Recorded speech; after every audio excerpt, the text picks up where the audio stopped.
Lightning Rod at Dollywood is an RMC which, despite undergoing many changes in its history, is still at the top of its class. The ride is a steel topper track model with 50% of its track replaced with the iBox that RMC is known for today.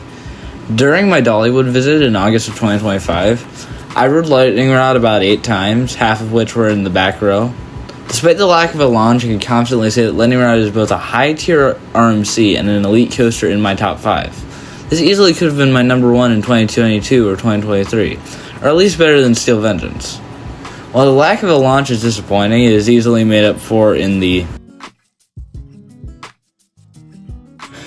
ride starts with this really fun little drop before the giant drop down the cliff. This drop is one of my favorites on any coaster I've done. As a Kennywood home parker, I'm a sucker for a good terrain coaster, which Lightning Rod can provide.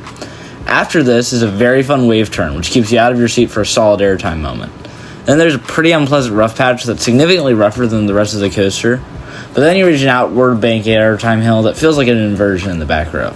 There's a little more roughness than a sort of outer banked hill before you hit one final hill, then the amazing quad down finale.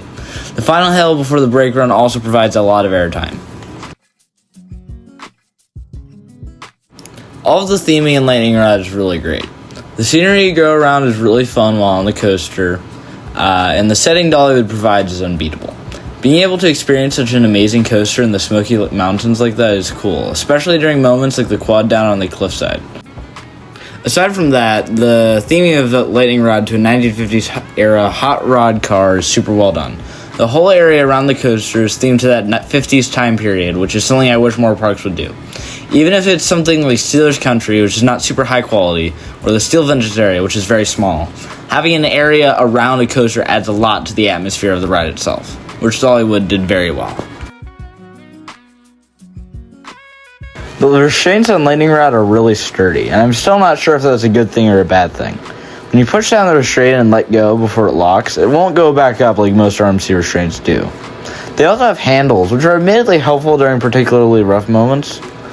The restraints overall aren't particularly awful or particularly good. Lightning Rod, despite the addition of a chain lift and replacing lots of the wood with iBox, is still not able to be incredibly reliable.